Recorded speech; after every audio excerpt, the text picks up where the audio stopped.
Hello YouTube, it is your boy B3 back with another kicking action figure review. I did promise I'd do a Godzilla figure today, and as promised, here is the Playmates SpaceGodzilla from their Godzilla Classics line. You might not know this, but the only reason the Godzilla Classics line exists is because GVK was delayed so many times, and Walmart had made shelf space for the Godzilla toys, but they couldn't release them yet because the movie wasn't out, so they were like, you have to put something on this shelf. So they made classic toys for classic Godzilla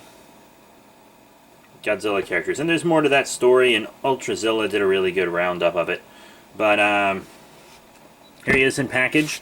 SpaceGodzilla. It's kind of a very Bandai Creations-esque package, even as a picture of the Bandai Creations Godzilla Millennium there.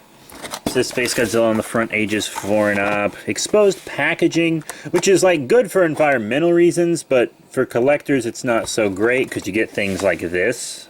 Huge scuffs. Yeah. On the back it shows a few more. I've got both these and I have reviewed them. This is the only one in the Classics line I don't have. I have all the others, except Shin Godzilla, the Godzilla from my favorite film. So we'll have to figure that out. But, yeah. Let's get him in a package. And here he is out of package, the Playmates Godzilla Classics, SpaceGodzilla. And before we go any further, I'm going to tell you the same thing I did for all the other Playmates Godzilla reviews I've done. This is not an adult collectible toy. And therefore, you should not judge it by adult collectible standards. I'm not going to judge this at the same standard I judge my SH Monster Arts SpaceGodzilla, okay? I'm judging this as a kid's toy. Just putting that out there. The one toy I do kind of find myself comparing it to is the Bandai Creation SpaceGodzilla, aka Candy Corn SpaceGodzilla, the infamous toy from the last creator of classic kids Godzilla figures, Bandai Creations, as I said. But this guy's got some things that are a little better than that figure, and then some things that aren't. So, neither. If I had to pick one to be the better figure, I would probably pick the Bandai Creations, but, you know, not like terribly much. So, first thing we're going to look at is detail and paint. It's pretty simple. It's a kid's toy, ages 4 and up, as I said. He's kind of like this black, maybe like a really, really dark blue. I don't know why lots of people seem to be afraid to make SpaceGodzilla his actual colors for some reason. Lots of toy companies are. I don't know why. I mean, he's got like this fade up the spine of the crystals. I really don't mind that. I mean, the crystals are probably painted better than the Bandai Creations ones. I do like the Bandai Creations crystals, though, just simply for how unique they are. A lot of people have complained about this head sculpt. To be honest, it's not as bad as people say. It's not the best head sculpt. The eyes maybe are a little beady, but like it's not. I don't think it's that bad. I really like the metallic red chest. I really like the metallic red torso here. It looks good. It looks good. These aren't painted. They're actually an inserted white piece. So like where the skin would be darker, it's white right there, like you can see. It starts to be kind of painted down the tail, stops, and then does it at the end, where it's like just an extra part or something. So detail and paint, you know, it's not the best, but for a kid's toy, I think it's fine. Like, it's fun. We are going to do articulation now. Side to side on the head.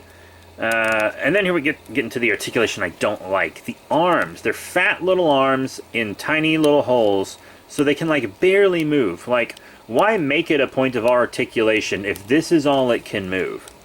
Right? That's, like, nothing. They screwed up on the arms. Everyone's always talking about the head and the paint on this guy, but what they really screwed up on is the arms. If it wasn't for the arms, I might even like this a little more than the Bandai Creations one, but I don't like those arms. Forward and back on the legs. Articulation on the feet, which is very rare in Godzilla figures, especially cheap ones like this.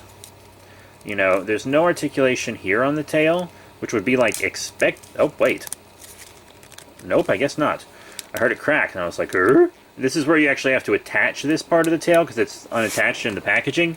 I actually prefer having the tail unattached in the packaging, instead of just being really long and then building the packaging around it. Because, one, you know, when Bandai Creations was just making the packaging around the tail and the tail around the packaging, they had weird figures like the Burning Godzilla re-release, whose tail is like just sticking straight up for no reason. But it also gives us an extra articulation point wherever it's attached, which is pretty cool. So he does have that swivel kind of down on the tail. So his articulation's fine, except the arms. His paint job's alright. Now for the real test. Sizing. It is kind of that standard Kaiju 6-inch scale. We're going to show it with a Bandai Creations Godzilla 54. This is the remake version, not the original Bandai Creations 54.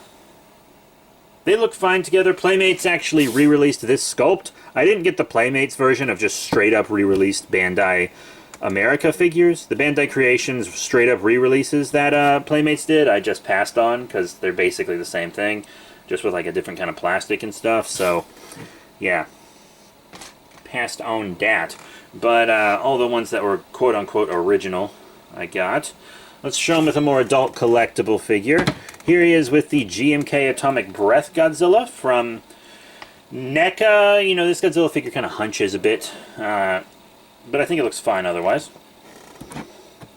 Got to show him with another one of the big three. Gamera. This is a Movie Monster Series 95 Gamera, the more recent one.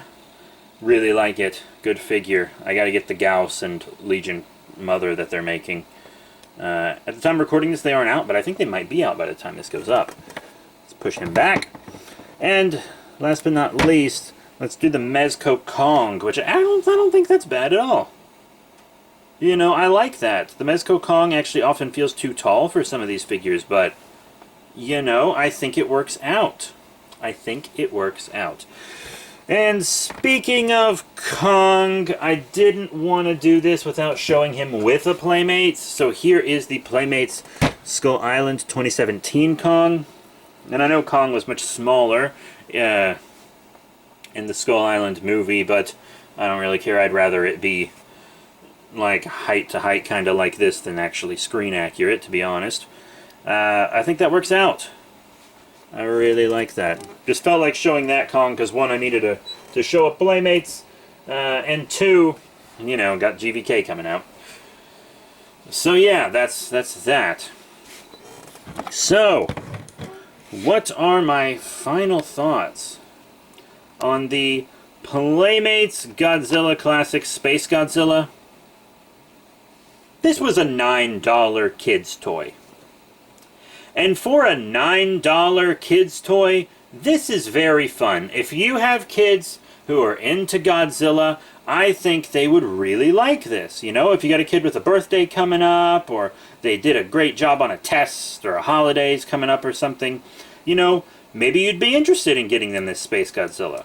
I think kids will really like this toy. It is a Walmart exclusive. They have to be gotten from Walmart, and it's been around a bit. So I don't think they're really restocking them that much. Not SpaceGodzilla specifically anyways. So I would probably check Walmart's website, to be honest, for the SpaceGodzilla. But, I mean, this is a pretty fun toy. The edges aren't, like, too sharp here for the kids, and this is kind of soft, so I don't think your kids will get hurt playing with this. It does say ages 4 and up.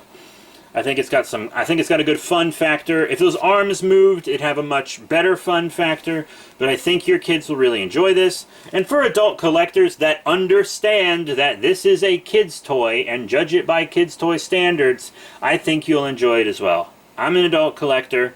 I dig this figure. I only really have one big problem with it, and that's the arms. But I mean, like, it was a great price. I think it's really fun. I think the metallic red torso looks great. I'm happy I bought this figure. So that is it. Thank you all very much for your support. Remember to rate, comment, and subscribe. Check out all the cool links in the description below, Facebook, Twitter, etc. Next time we will be reviewing another DC Multiverse figure, and I will see you then.